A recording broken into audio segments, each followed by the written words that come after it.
to you all. On behalf of GRIP, the Global Respiratory Infection Partnership, I welcome you to this webinar. Prevention is key, avoiding inappropriate antibiotic prescribing in the COVID environment. It's a real pity we can't see you and that we can't meet in person. It is an understatement that the world has changed. The COVID-19 pandemic has turned the world upside down. In this webinar, 3 general practitioners from Italy, Germany and the UK will present their experiences from the first wave of the COVID-19 pandemic and data from their countries. Primary care is the first point of call to patients, and GPs needed to evaluate patients with respiratory tract infections, possibly infected with SARS-CoV-2, to identify those at risk for complications, and to monitor, refer, or treat those patients to the best of their ability. At the same time, there was a clear need to minimize viral transmission by reducing face-to-face contacts, and GPs were facing rapidly changing guidance, also with respect to antibiotic prescribing. Given these important tasks of primary care, it is pivotal to explore the adaptability in the provision of care during the initial phase of the pandemic, and to investigate how GPs managed their patients with respiratory tract infections. That will be the topic of the first presentation: primary care for patients with respiratory tract infections during the COVID-19 pandemic, an observational study in 16 European countries.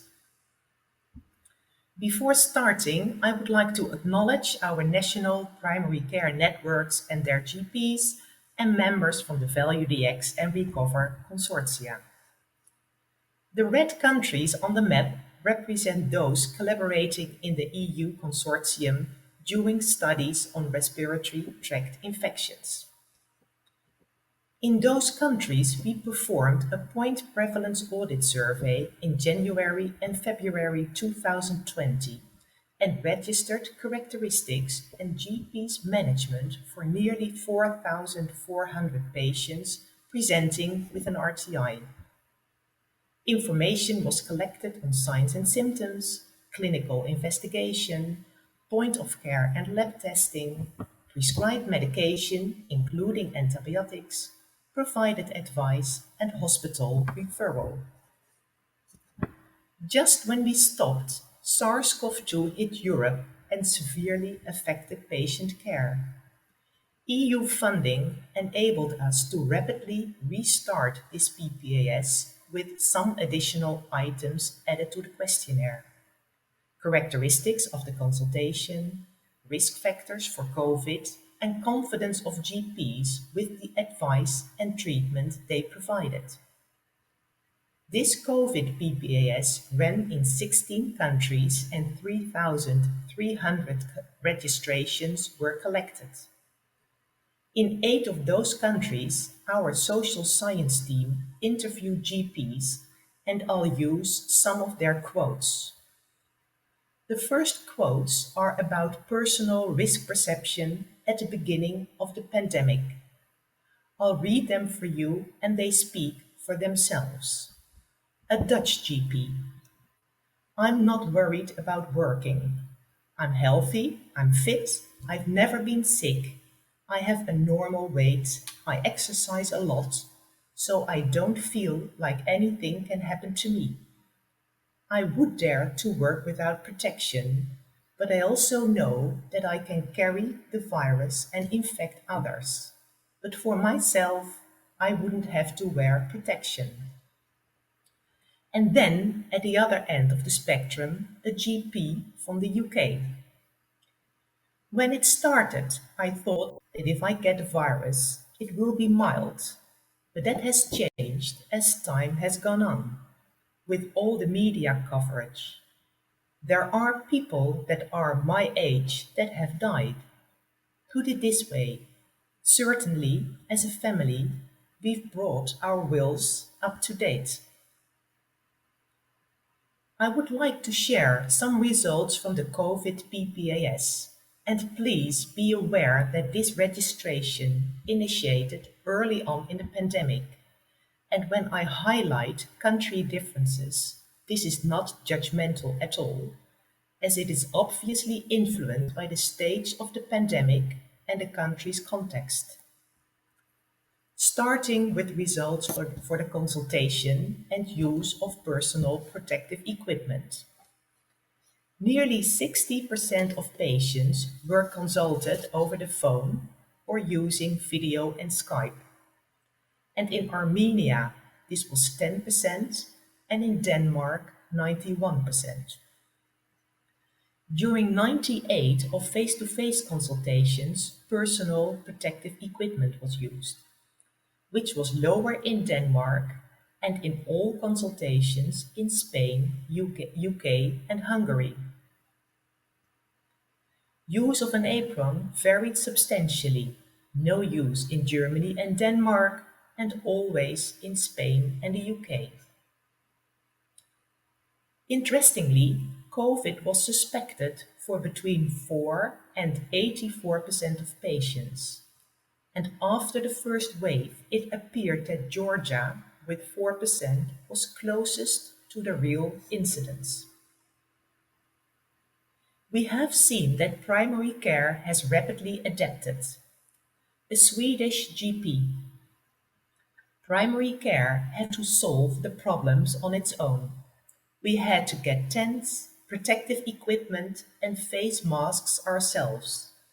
We must be inventive ourselves instead of relying on guidelines and measures from the authorities. And a GP from Greece.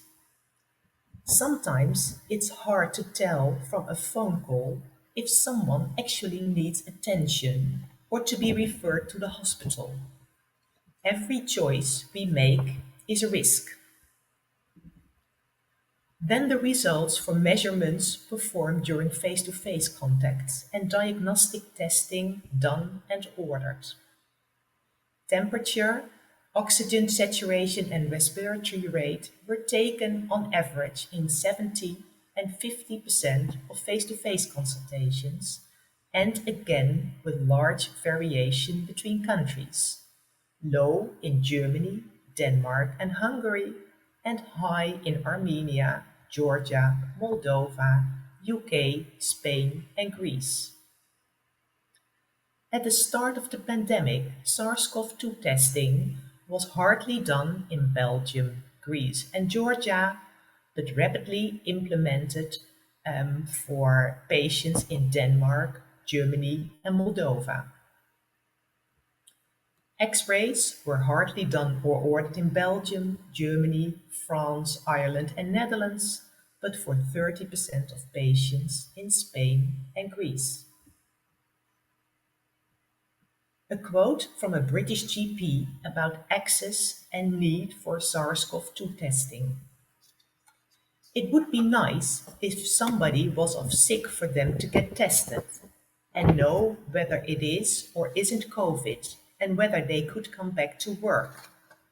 It's been difficult when there's been times when someone has been off for a full 2 weeks because a family member had it, but they had no symptoms. Then our favorite subject, antibiotic prescribing. This graph shows antibiotic prescribing percentages from the first PPAS, so in January, February, just before the pandemic, for the COVID PPAS, and the third bar specifically for patients suspected of COVID. The general tendency are lower prescribing percentages during the pandemic, and again lower for COVID suspected patients, except for the UK, Greece and Poland, where prescribing percentages remained higher. Obviously, more research is needed to get the full picture of changes in antibiotic prescribing due to the pandemic, which I'm currently doing for the Netherlands. Total antibiotic prescribing is not only influenced by the prescribing percentage per contact, but obviously also by the number of patient contacts. This will have changed during the COVID pandemic. Patient contacts could have been increased by anxiety for COVID and could have been decreased by a lower incidence of infectious diseases due to social distancing, by the advice to stay away from the practice, and by not wanting to disturb the GP. We have analyzed the numbers of patient consultations, either by phone or face-to-face, and antibiotic prescribing rates for the pandemic month and for the same month in 2019. Presentation incidence for infectious respiratory ear, urological, and skin indications all dropped during the pandemic. Prescribing percentages, however, for urological and skin indications were slightly higher but dropped for respiratory and ear indications, similarly as we have found in the PPAS results for the Netherlands. Overall, for all indications, less antibiotics were prescribed during the COVID-19 pandemic in the Netherlands. During the phone and face-to-face consultations, a lot of advice was provided to patients by their GP, with the vast majority receiving information about symptomatic treatment, home isolation, and preventive measures for the patients and their family members. Now I would like to hand over to three GPs, Martin Deurden from the UK, Aurelio Sessa, having worked at the front line during the first peak in Italy, and Attila Altiner from Germany. The first presentation will be by Martin, talking about COVID-19 and general practitioners in the UK. Thank you, Alika. I'm Martin Deurden, a GP from the UK. I teach on prescribing and therapeutics at Cardiff University Medical School, and I've had a long interest in how we prescribe antibiotics and issues related to antimicrobial resistance.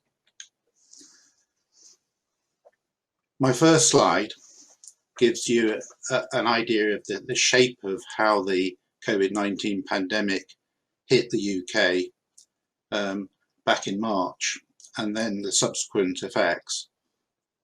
It gives an outline of how the pandemic took off. The interesting thing about the testing slide, which is on the left, is that at the time we started testing, it was nearly all through hospitals.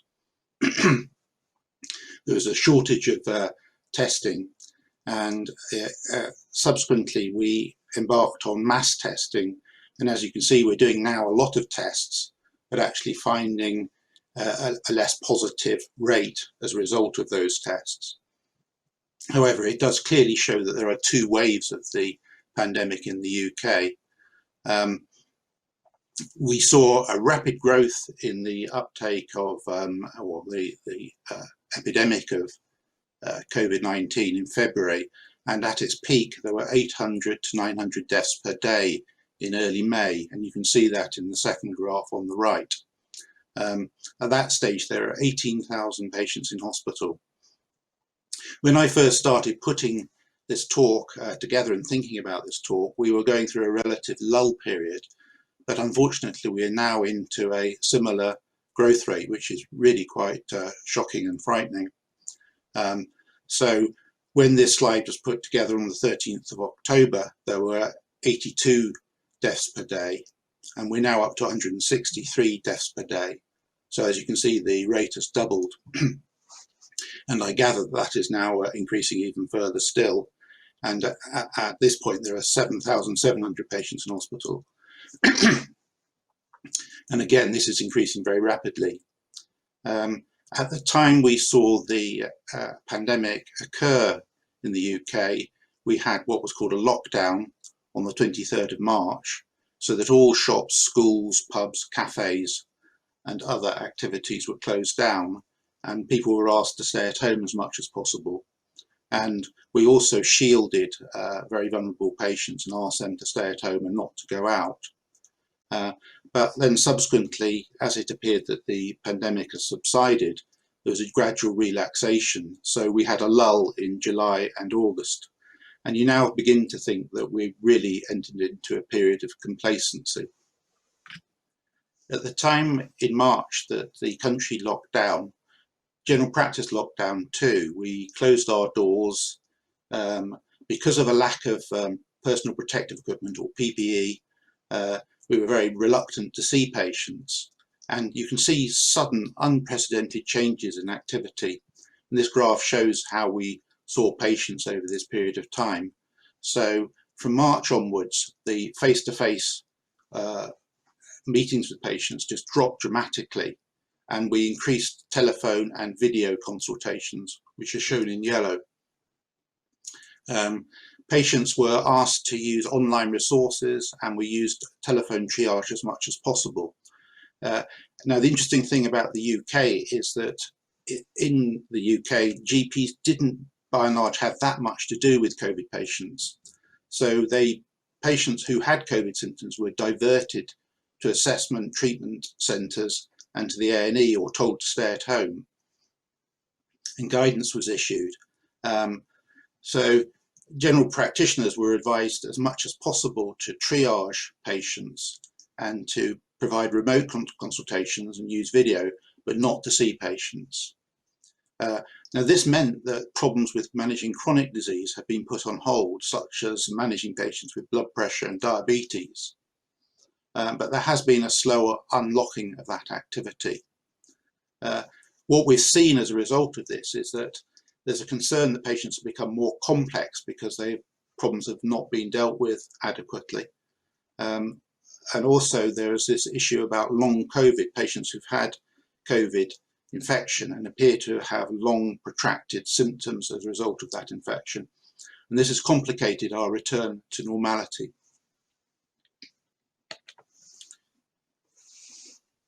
The next slide, C, shows what effect this had on antibiotic usage in general practice. We've been working on reducing the use of antibiotics for many years, and we'd seen a slow reduction in the use of antibiotics and to try to rationalise treatment as much as possible and avoid the chances of antimicrobial resistance. And we've been relatively successful at doing that.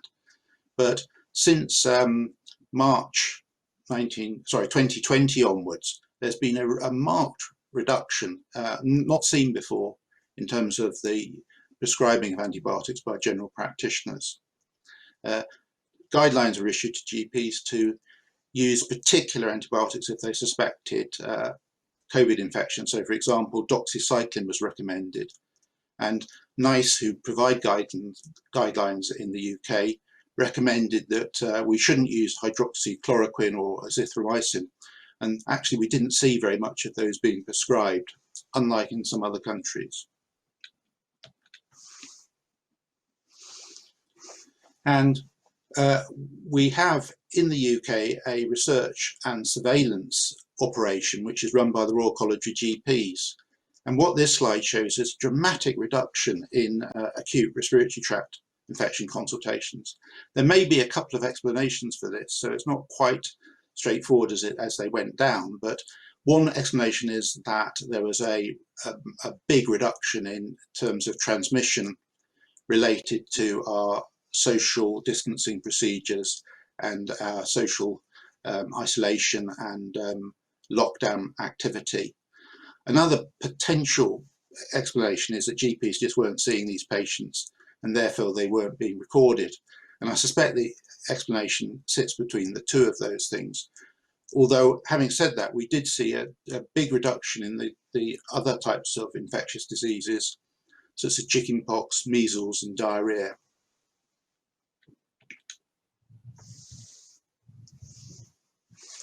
So, where are we now? Well, there's been a backlash in the press because it's felt that GPs aren't seeing enough patients and it's become too difficult for patients to see a GP. So there's been a particular slowness in resuming of our services. However, the way that we've managed to change our orientation and the way that we've changed our consultations is probably a good opportunity. Before this happened, we'd been really struggling with the workload in the UK. There weren't really enough general practitioners to go round. And this change in the emphasis of the way that we work is highlighted in the discussion paper, which is indicated on the right side of this slide. So the Royal College of GPs are describing how we can move away from a more traditional way of working, so we can use more online and digital technologies and use things like video consultations and telephone consultations, maybe as a more day-to-day way of working, even after the COVID pandemic has passed through. And it's felt that this would be a better use of our resources and would improve our efficiency. From a point of view of antibiotic use, I think it's worth saying that this has had some beneficial effects. So my conclusion would be that many patients are better informed about respiratory tract infections. They're more aware of spotting serious illness, and they're more used to using online resources and doing self-triage. And I also think they've become less reliant on antibiotics, but it's taken this short, sharp shock to create that change. The other thing that's worth mentioning is that we have a big flu vaccine program now, so that we intend to vaccinate all those aged over 50, whereas previously it had been all those aged over 65, and also to vaccinate all people who have other serious comorbidities such as diabetes or respiratory problems.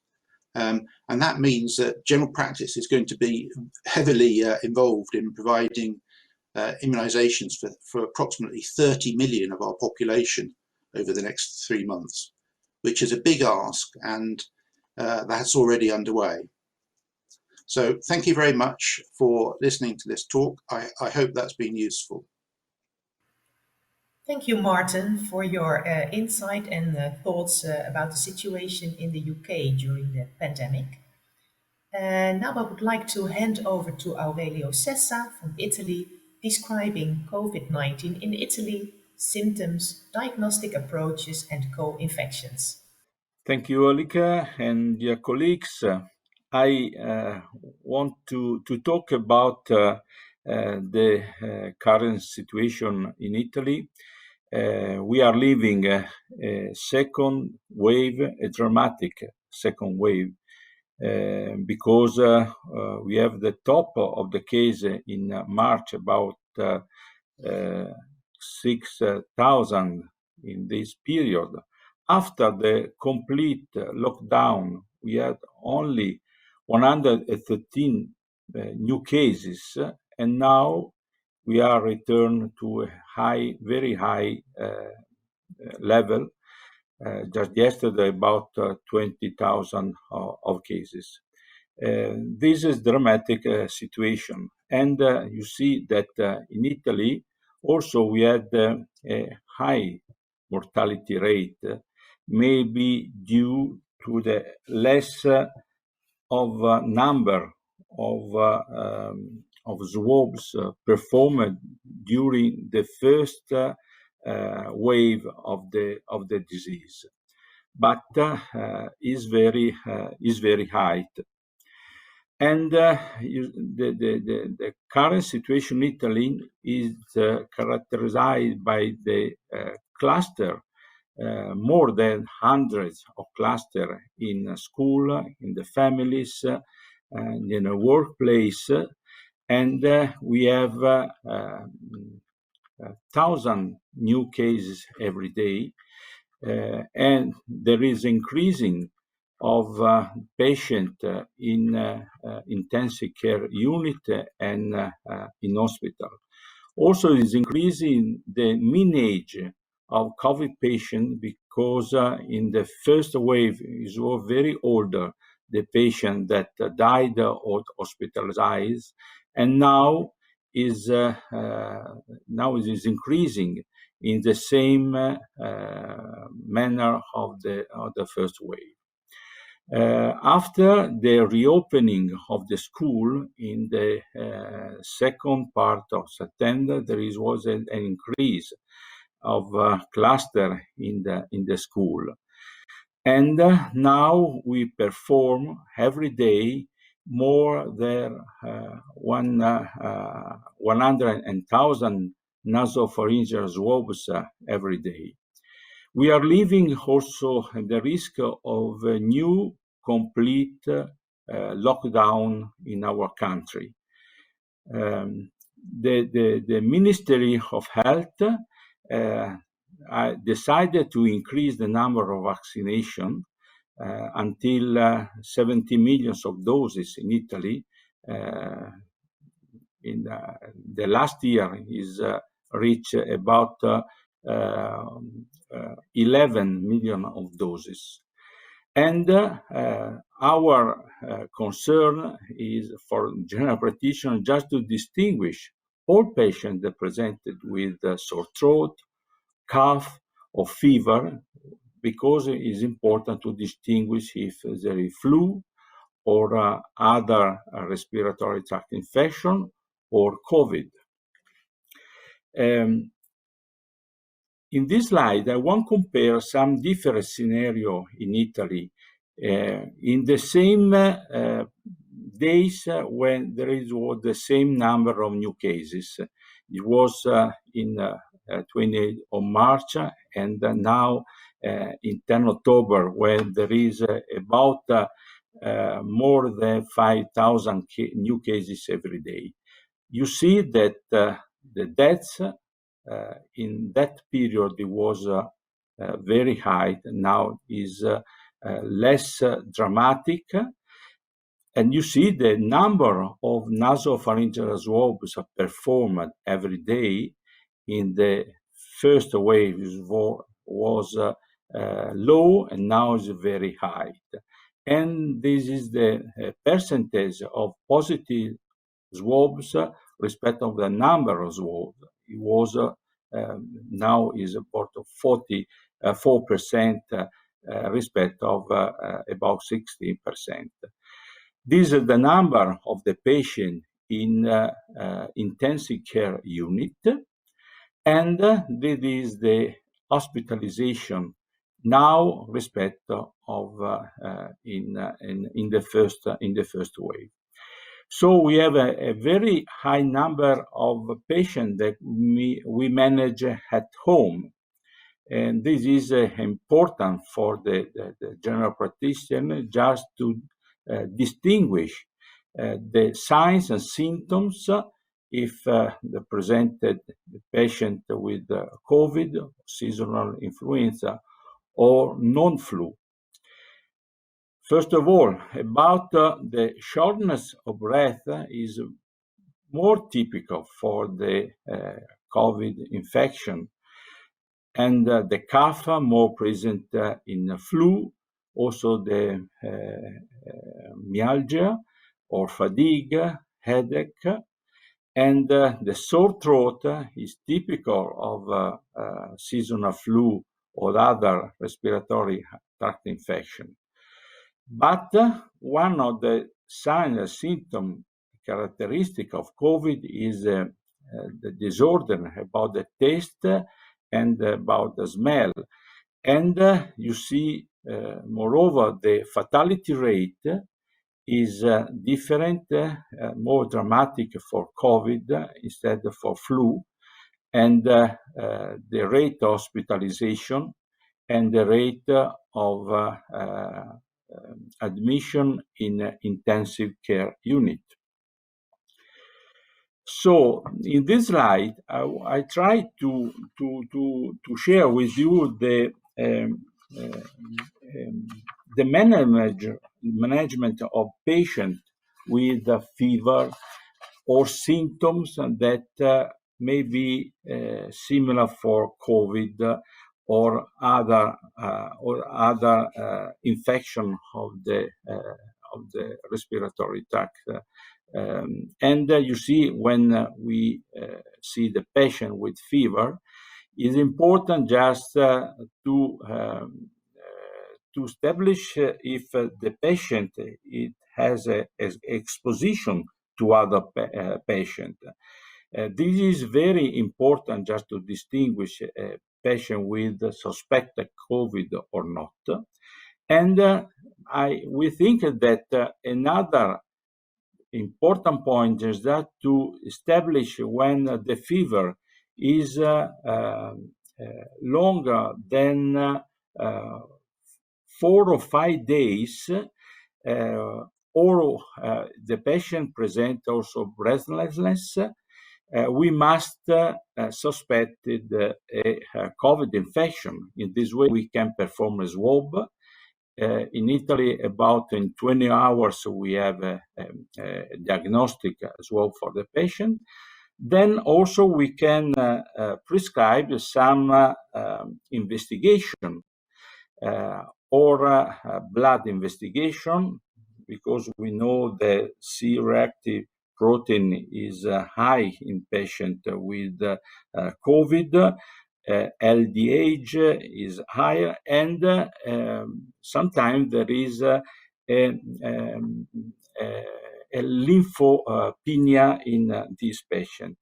Also, we can perform a diagnostic for imaging, like the chest computerized tomograph, because the COVID pneumonia related to COVID has some characteristic feature like a ground glass pleurisy in this patient. One of the other problem is the possible co-infection in a patient with the COVID. You see that in the most of cases, the bacterial co-infection is due to Streptococcus pneumonia, Klebsiella, or Haemophilus influenza.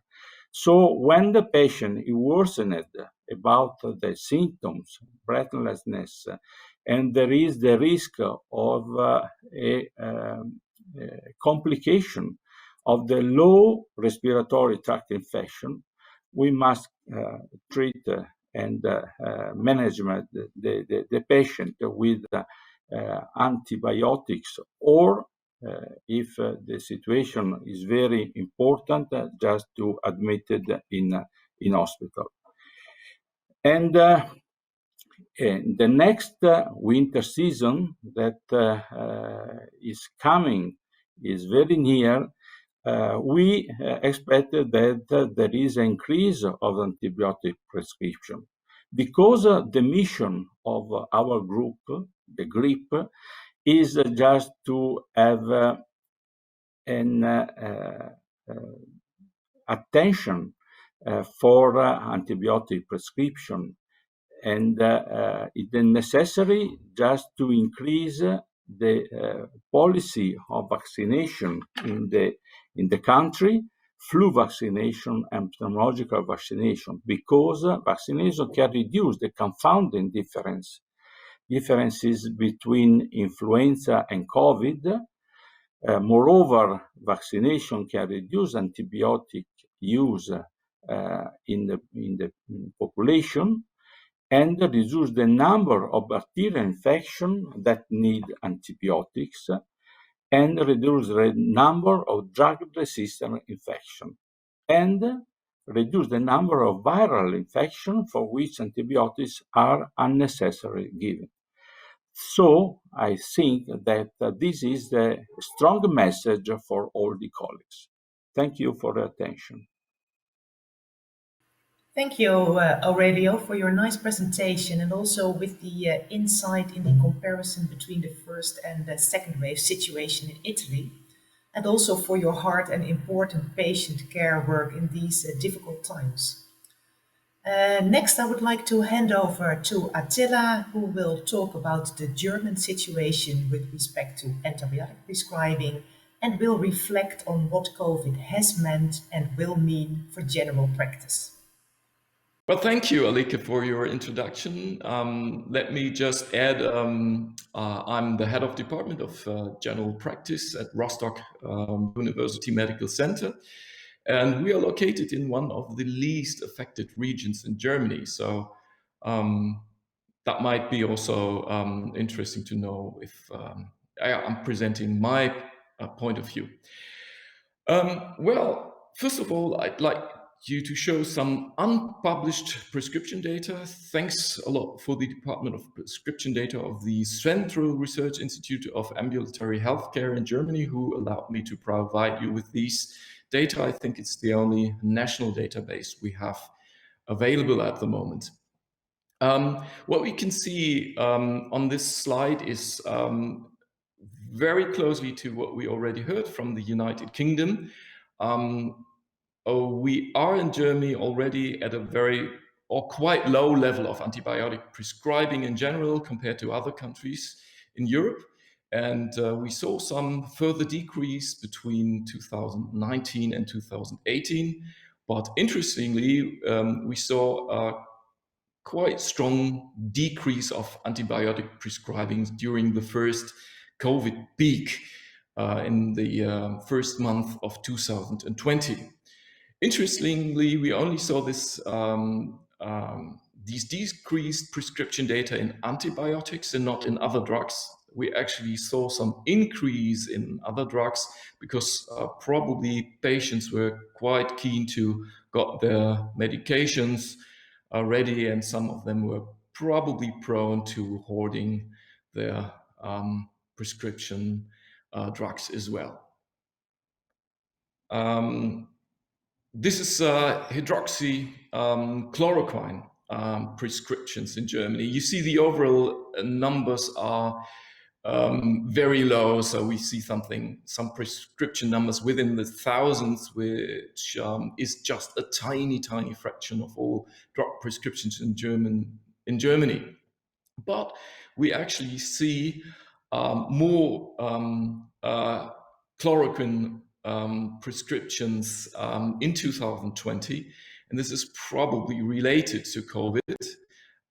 However, it's a very small number, and interestingly, we do not see this peak in antibiotics, and especially in azithromycin, which also was kind of recommended during the early stages of the pandemic.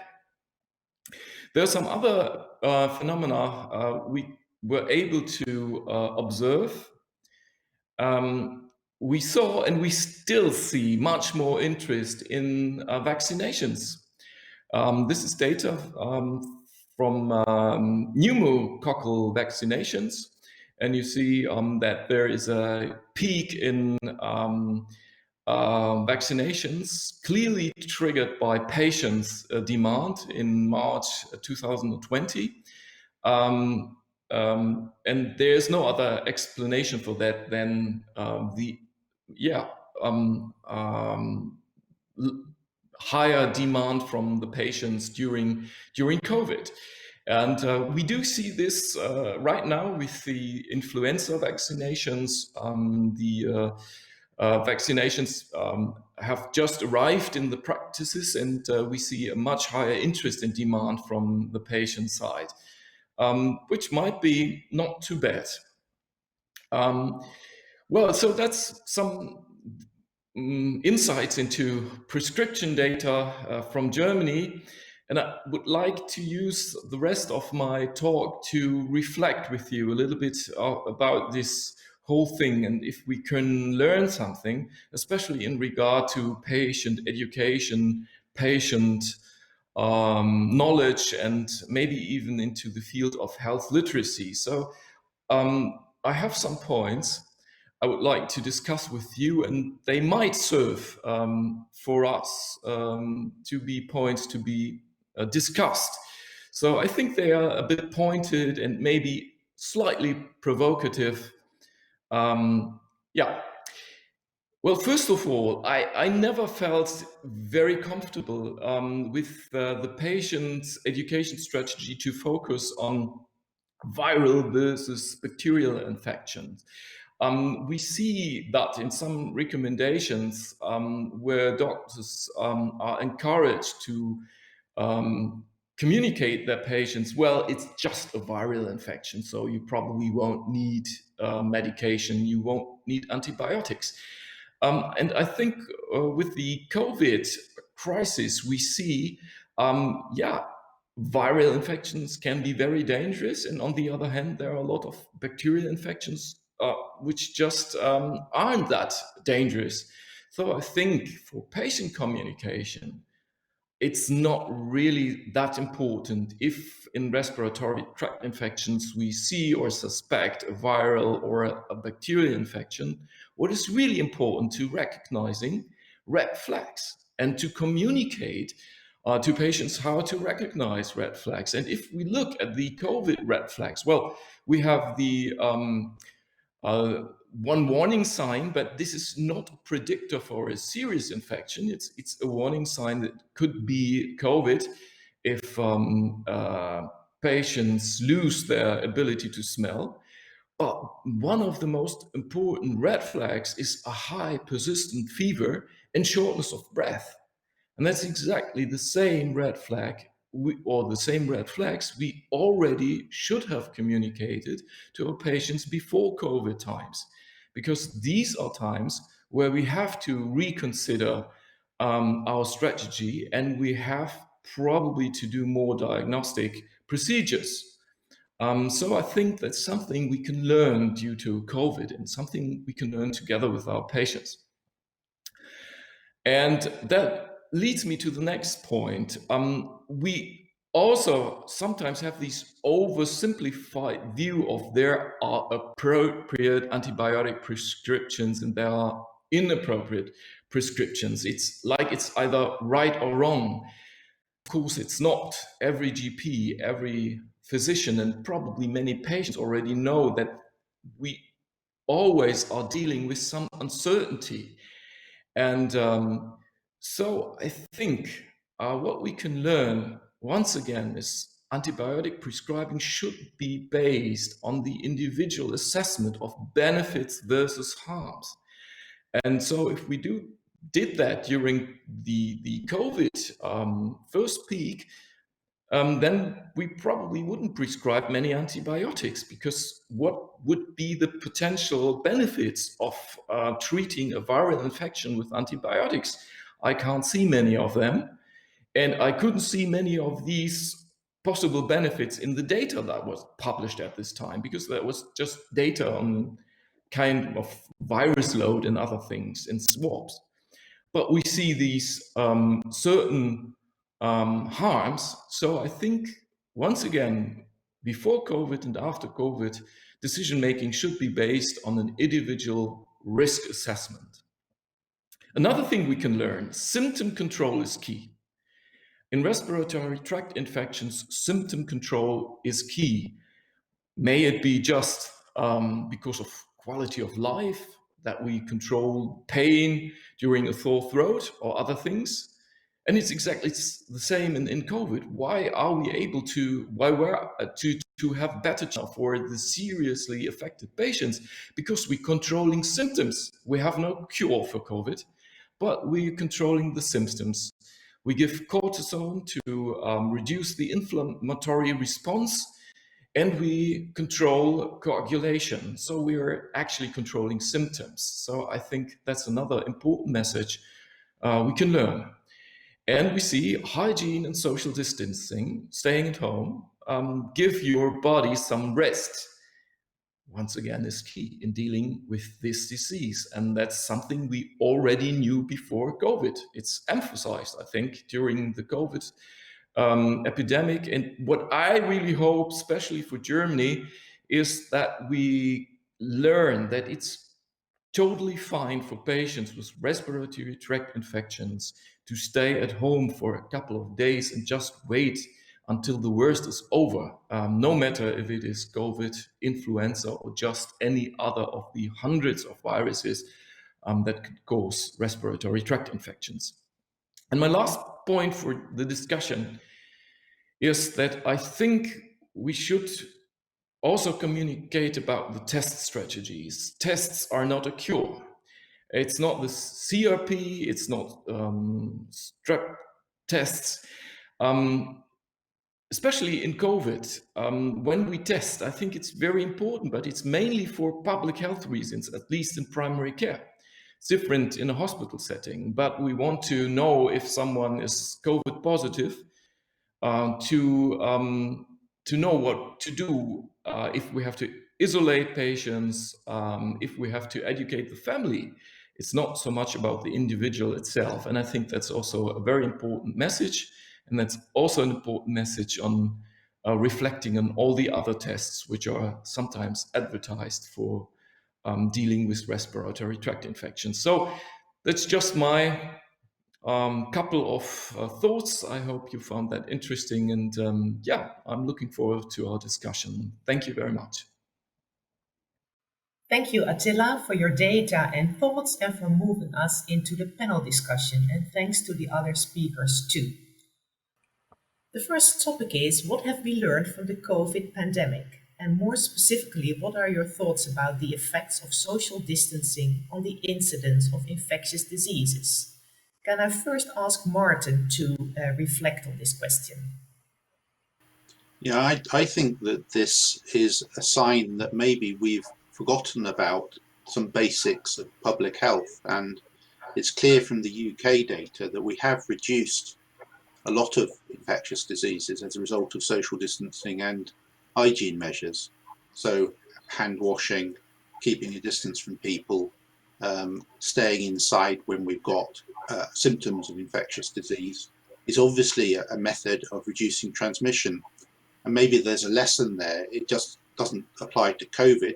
Obviously, it's desperately important with COVID-19, but in the future, I think we need to make use of that lesson and encourage those hygiene procedures for all infectious diseases. And do you think that after the pandemic, the general public will stick to these measures? Will still adapt to this advice, or will they get rid of it? That's a really good question. I think it will require reinforcement, but I think that there will be a very sobering lesson from this experience, and it will certainly be a view that that's what we should do for several years to come. But public health and those activities will need to keep reinforcing that message. Yeah, I think so, and thank you. Aurelio, do you have something to add to the effect of social distancing?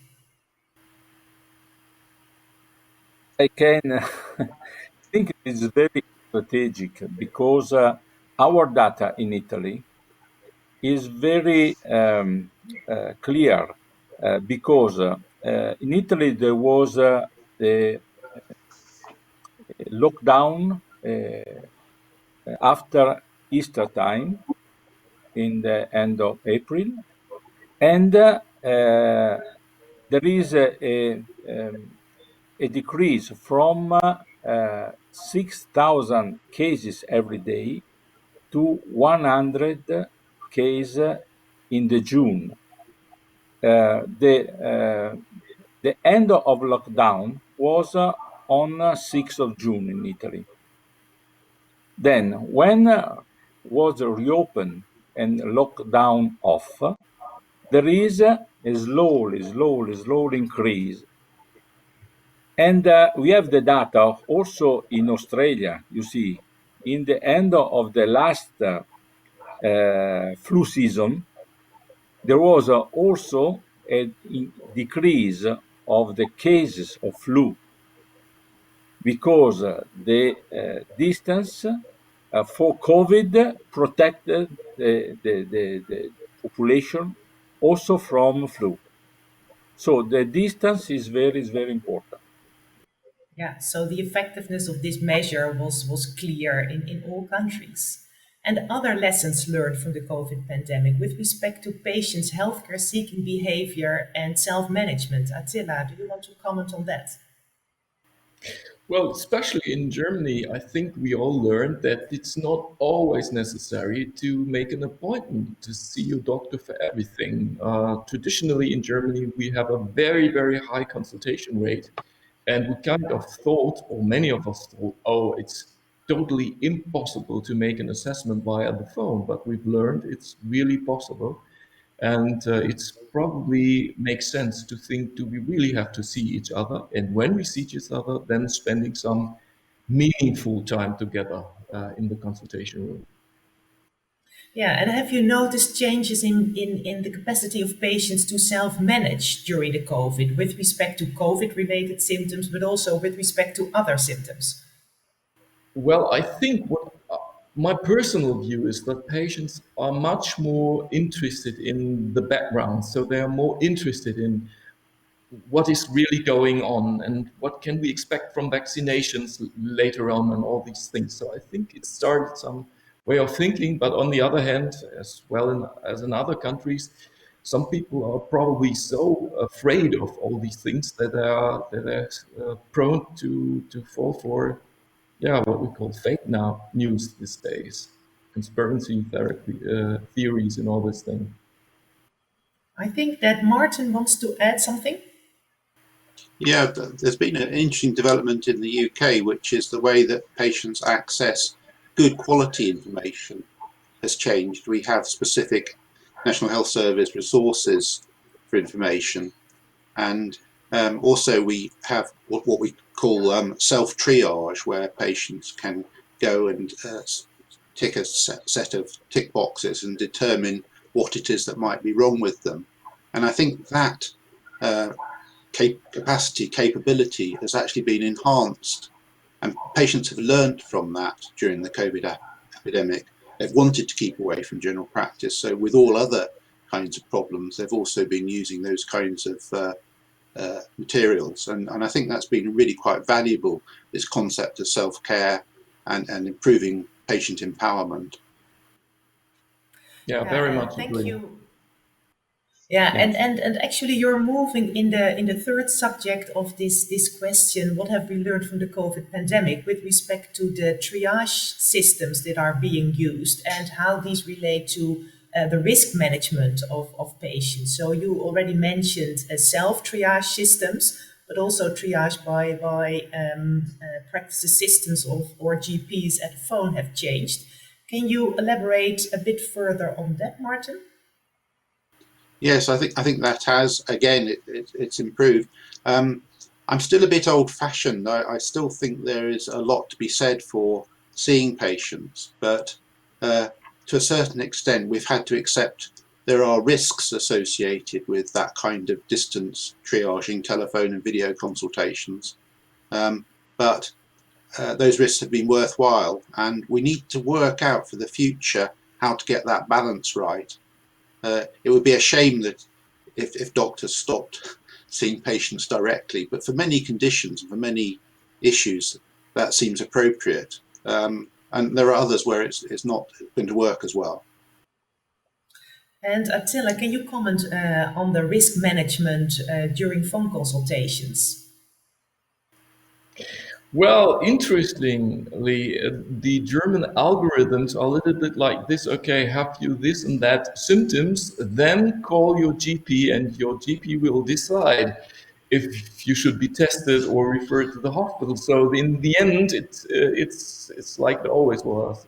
So the GP has to make a decision, and sometimes it's just a heuristic decision we have to make. And it's very helpful if you know your patients, so you know about risk factors and can make a much better assessment than any SOP could probably do. One of the quotes I was referring to in my presentation is that every choice you make is a risk, and that was communicated by one of the GPs. And Aurelio, do you have that similar feeling that every choice you make with a patient, especially on the phone, is a risk? Well, if you ask me, I think Yes, that's daily work on the phone and in the practice. It's always like this. We're dealing with uncertainty. That's our job. And yes, for you, it's a risk, Aurelio? but we know our patients. This is a good Yeah, thing, for a general practitioner, for family physician. They know their patients. So yeah. the risk, yes, there is a risk, but they our protocol by telephone consultation every day, or by myself as a doctor, my nurse is to take every day the vital parameters like temperature, respiratory rates, oximetry, and other. So when we have the red flags of worsening of symptoms, so we can address the patient to the hospital.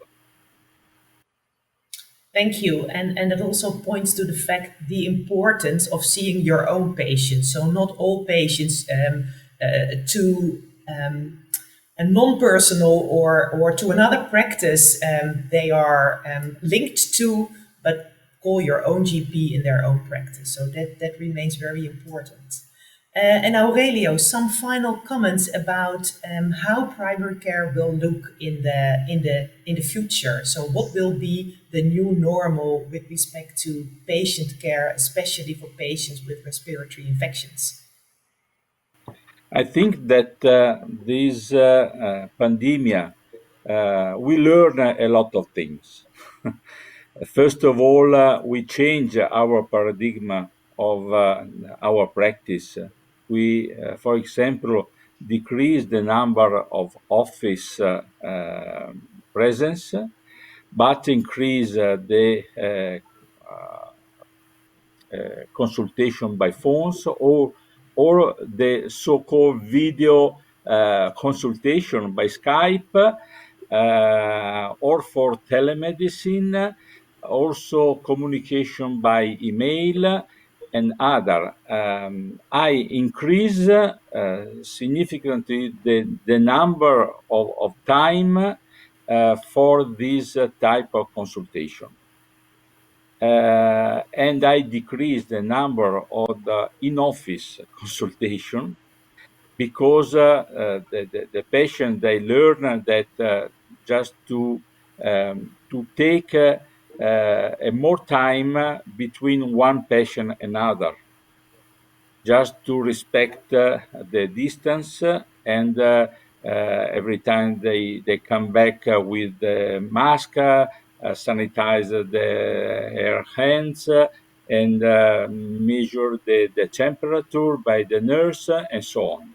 So our practice is a COVID-free practice Yeah. because we learn from all this system of protection. Yeah, and Attila, do you have other ideas for the new normal after this pandemic situation ends? To be honest, I'm struggling a little bit with the new normal phrase. I don't know what this really means. Um, Will we I'm not go sure. back to the old days, maybe then? Do you expect Well, us to go back yeah, to how it used to be? I, yeah, I think we always have to adapt, and of course, this is maybe a little bit of a catharsis, but in a way, it was foreseeable that we have to change. We have to change how we deliver care. We have to change how we communicate. Uh, Patient empowerment is really, really important, and I think we already felt that it was important, but maybe now we have some evidence to demonstrate how important this is, and we probably learn that coping with such a situation is not just a thing for doctors or for the healthcare system. It's a task for the whole society. Well, thank you for your remarks to what we've learned from the COVID pandemic. And the second subject I would like to discuss with you is with respect to antibiotic use. Do you have an explanation why it seemed to decrease in some countries, to increase or stabilize in other countries? What could be the reason for that? Attila, please. Well, first of all, thank you for that question. And we have to be very careful, and I think we have to do some research in the future to get a better insight. But I have a certain gut feeling that it's depending on two factors. If the pressure is too high, then it is probably that we as individuals, but also as a system, are more prone to react irrational. I think that's a normal human phenomenon. And secondly, I think that it's also triggering falling back to old habits a little bit. And so I think that might be one of the explanations that we saw an increase of antibiotic prescribings in those countries where antibiotics still have another position in the medical culture as in other countries. So I think it's a medical cultural phenomenon for a part. Thank you. And yes, please, Martin, also answering the question, do you think that the social distancing will be one of the best measures to combat antimicrobial resistance? I think it will be. I'd just like to reflect on that previous question up to a point. I think there has been an increase of empirical prescribing of antibiotics in the UK because of crude triage. There's always a risk associated with triage, and there's also a concern about these patients that have been isolated at home who have serious comorbidities, and you're really concerned about missing things or the risk involved. So the uncertainty drives antibiotics, which previously you might not have used. I think, yes, hopefully we'll see the lessons, as we were discussing before, that the use of social distancing, the use of hand hygiene, the use of keeping people out of circulation when they've got infection will become more prominent. And I think in the future we really must adopt that approach, and that should avoid unnecessary antibiotic usage. Thank you. Well, this is a really interesting discussion, and I would like to go to the third topic about broader upper respiratory tract infection management and other winter ailments like influenza that certainly will start in the coming month. So what will happen this winter when COVID mixes with other viruses and bacteria? Aurelio, you already touched on this subject. Do you want to repeat and elaborate a bit further? Yes, this is our fear in the next months, because there is a co-circulation of flu and COVID and other respiratory viruses. And it's important just to have the data, because we started just 10 days ago for the flu surveillance. So we have the data, the rapid data about the flu circulation. And we have in the same the data of COVID circulation. But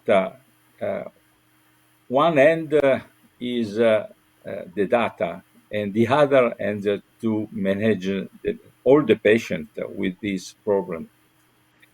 And maybe it's important just to, because all of these disease we care with symptomatic, no drugs, no specific drugs, and the danger and the risk is the increase the consumption of inappropriate antibiotics.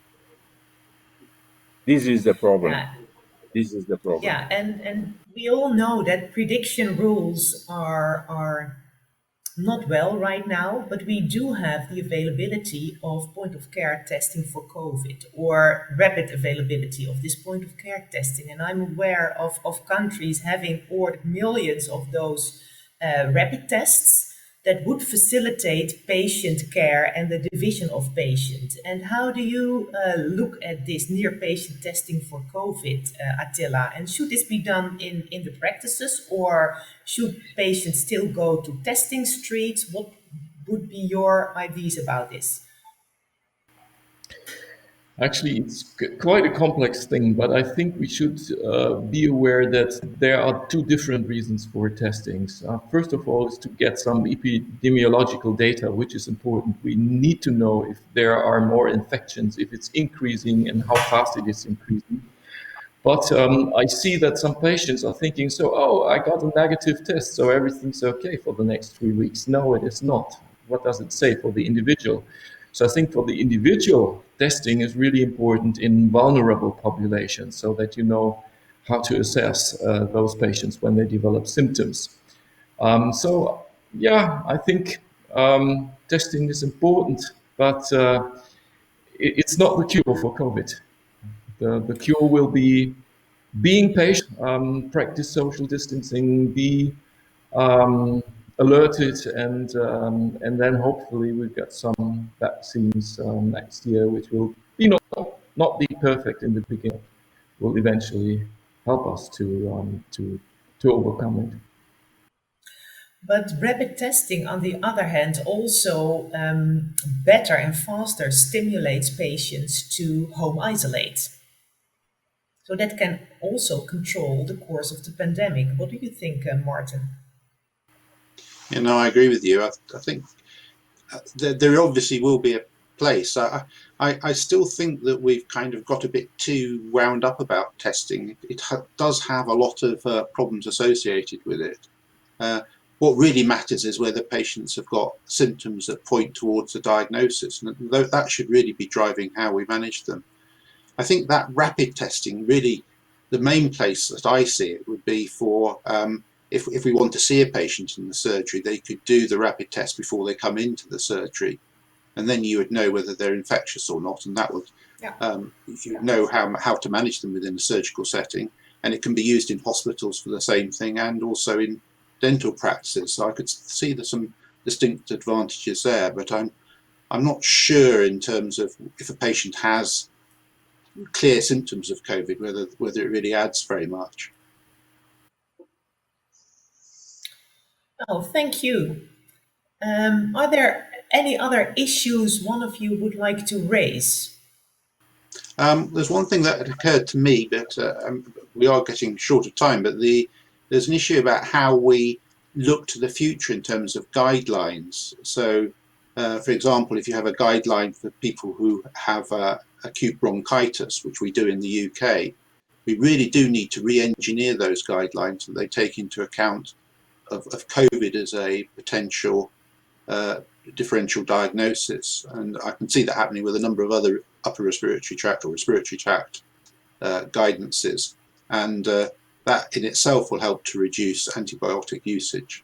What would be most optimal? Introduce COVID in actually all the guidelines dealing with respiratory tract infections, or make a separate guideline for COVID or COVID suspected patients? I think both. I think you need to have both. So referring from one to another and have one COVID guideline and from the others referring to that one? It depends which particular set of features the patient has, and I think if it's very clear that they've got a set of features which point very much towards COVID, then you'd use a COVID guideline. But for many other things, it can be less certain, and I think that's where you I'm thinking into the future in terms of when we see patients with things like a potential chest infection, and considering the virus as a potential cause of that. Thank you, that's clear. I would like to thank my three GRIP colleagues for their interesting presentations and for their engagement and vision in the panel discussion. And I would like to thank you for your attention. I hope you like this webinar we organized for you. And the next time we hope to do it in person and to be able to meet each other.